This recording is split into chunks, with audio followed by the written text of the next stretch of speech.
ज्येष्ठ नेते कुणीतरी प्रस्ताव मांडेल असं जे काही बोललं जात होतं ते आता चंद्रकांत पाटील प्रस्ताव मांडतील। गटनेत्याच्या संदर्भातला भाजपच्या कोर कमिटीची बैठक संपली। सगळे नेते आता सेंट्रल हॉल मध्ये जमतायत। बैठकीच्या गटनेत्याच्या नावावरती आता शिक्कामोर्तब होईल आणि चंद्रकांत पाटील देवेंद्र फडणवीस यांच्या नावावरती शिक्कामोर्तब झालंय बैठकीमध्ये आणि तोच प्रस्ताव आता बैठकीमध्ये मांडला जाईल। काही क्षणात भाजपच्या गटनेता निवडीची बैठक सुरू होईल आणि कोर कमिटीच्या बैठकीत देवेंद्र फडणवीस यांच्या नावावरती शिक्कामोर्तब करण्यात आलंय। अधिक माहितीसाठी जाऊयात आमचे प्रतिनिधी तुषार उपणवर यांच्याकडे। देवेंद्र फडणवीस यांच्या नावावरती कोर कमिटीच्या बैठकीमध्ये अखेर शिक्कामोर्तब झालेला आहे। मात्र विधिमंडळामध्ये सर्व 132 आमदारांसमोर भाजपाचे माजी प्रदेशाध्यक्ष चंद्रकांत पाटील आणि आताचे प्रदेशाध्यक्ष चंद्रशेखर बावनकुळे असतील आणि सुधीर मुनगंटीवार, प्रामुख्याने सुधीर मुनगंटीवार आणि चंद्रकांत पाटील हे दोघे आपल्याला प्रस्ताव मांडताना पाहायला मिळणार आहे। त्या प्रस्तावाला अनुमोदन आपल्याला रवींद्र चव्हाण आणि या ठिकाणी मुंबई भाजपा अध्यक्ष आशिष शेलार हे देताना पाहायला मिळतील आणि त्यानंतर सर्व आमदारांचं मत विचारात घेतल्यानंतर भाजपाचा गटनेता निवडला जाणार आहे। देवेंद्र फडणवीस यांच्या नावावरती अखेर कोर कमिटीच्या बैठकीमध्ये शिक्कामोर्तब झालेला आहे। फक्त आता ऑफिशियल प्रस्ताव आपल्याला आता विधिमंडळामध्ये सर्व आमदारांसमोर आपल्याला दोन भाजपाचे ज्येष्ठ नेते चंद्रकांत पाटील आणि सुधीर मुनगंटीवार हे मांडताना पाहायला मिळणार आहेत आणि तो प्रस्ताव मांडल्यानंतर आशिष शेलार आणि रवींद्र चव्हाण त्याला अनुमोदन देतील आणि हा प्रस्ताव एकमताने मंजूर झाल्यानंतर भाजपाचा गटनेता म्हणजेच महायुतीचा मुख्यमंत्री पदाचा उमेदवार म्हणजे देवेंद्र फडणवीस असेल।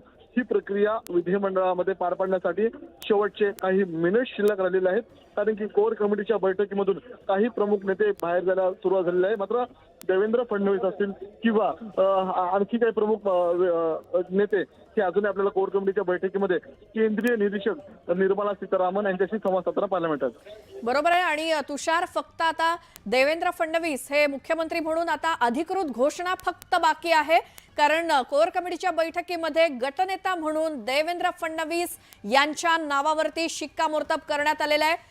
सुधीर मुनगंटीवार आणि चंद्रकांत पाटील हे दोन्ही गटनेते पदाचा प्रस्ताव सेंट्रल हॉलमध्ये मांडतील आणि त्याला सर्व आमदारांकडून अनुमोदन मिळाल्यानंतर देवेंद्र फडणवीस यांच्या नावाची गटनेता म्हणून अधिकृत घोषणा केली जाईल। मात्र कोर कमिटीच्या बैठकीमध्ये फडणवीसांच्या नावावरती गटनेता म्हणून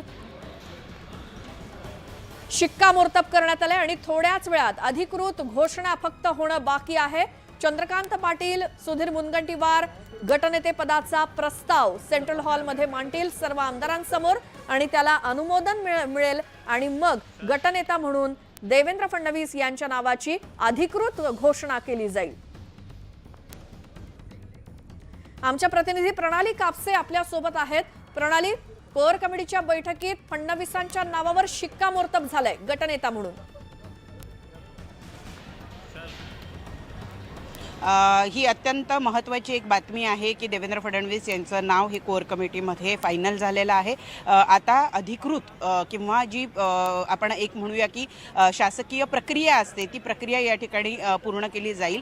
आपल्याला सगळ्यांना माहिती आहे की शिवसेना असेल किंवा राष्ट्रवादी या दोन्ही पक्षांची जी फाटाफूट झाली त्यानंतर ह्या सगळ्या ज्या प्रक्रिया आहेत याला संवैधानिकरित्या किंवा यांना पक्षाच्या अंतर्गत जी काही एक संविधानात्मक महत्त्व असतं ते अधोरेखित झालेलं आहे आणि त्यामुळे या सगळ्या प्रक्रिया अगदी काटेकोरपणे पार पाडल्या जातील। आपल्याला माहिती आहे की गेले 2 दिवस सातत्यानं देवेंद्र फडणवीस यांचं नाव वारंवार घेतलं जरी जात असलं तरीही पक्षाच्या वतीनं जोपर्यंत ही संपूर्ण प्रक्रिया पूर्ण होत नाही तोपर्यंत कुठल्याही पद्धतीच्या नावाचा उच्चार कोणी केलेला नाही, कारण आता या सगळ्या गोष्टींना एक खूप महत्त्व प्राप्त झालेलं आहे आणि त्यामुळे कारण ही संपूर्ण तो जो नेता आहे तो संपूर्ण विधिमंडळाच्या आणि भाजप पक्षाचा नेता असणार आहे आणि त्याच्यामध्ये प्रत्येकाचं मत हे ग्राह्य धरलं गेलेलं आहे। हे आपल्याला कागदोपत्री सिद्ध करावं लागतं त्या पक्षांना आणि त्यासाठी म्हणून ही संपूर्ण निवडणूक प्रक्रिया या ठिकाणी पार पडली जाईल। कोर कमिटीच्या बैठकीमध्ये प्रस्ताव कोण मांडेल, त्याला अनुमोदन कोण देईल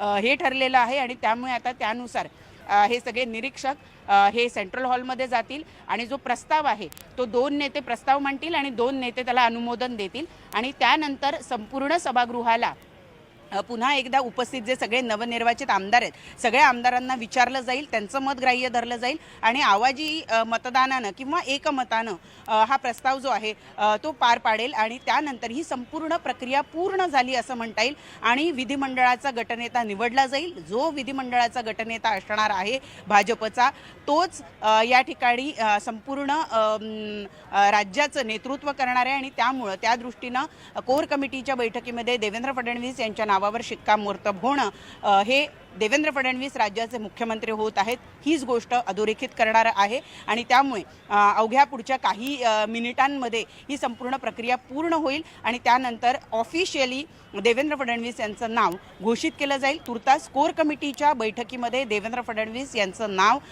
नक्की झाल्याची माहिती आपल्याला आपल्या प्रतिनिधींनी दिलेली आहे आणि त्यानुसार आता तो प्रस्ताव घेऊन विधिमंडळामध्ये सेंट्रल हॉल जो आहे या संपूर्ण विधान भवनामधला त्या सेंट्रल हॉलमध्ये जे भाजपचे 132 आमदार उपस्थित आहेत त्या 132 आमदारांच्या समोर हा प्रस्ताव सादर केला जाईल.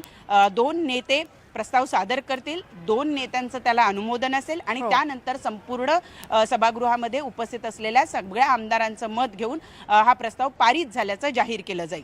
बरोबर आहे प्रणाली. आणि आपण नव्याने जोडल्या गेलेल्या सगळ्या प्रेक्षकांना पुन्हा एकदा सांगूयात, सकाळी 10:30 वाजता कोर कमिटीची भाजपची विधान भवनामध्ये भाजपच्या कार्यालयामध्ये विधिमंडळाच्या कार्यालयामध्ये बैठक सुरू झाली.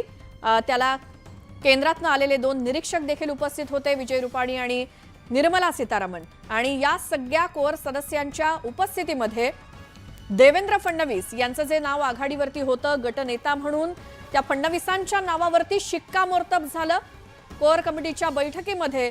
त्यानंतर सगळे नेते तिथून बाहेर पडले आणि आता सेंट्रल हॉलमध्ये आलेत, जिथे आधीपासूनच भाजपचे इतर आमदार हे वाट पाहत बसलेले होते. कोर कमिटीची कधी बैठक संपते आणि सगळे नेते या हॉलमध्ये येतात.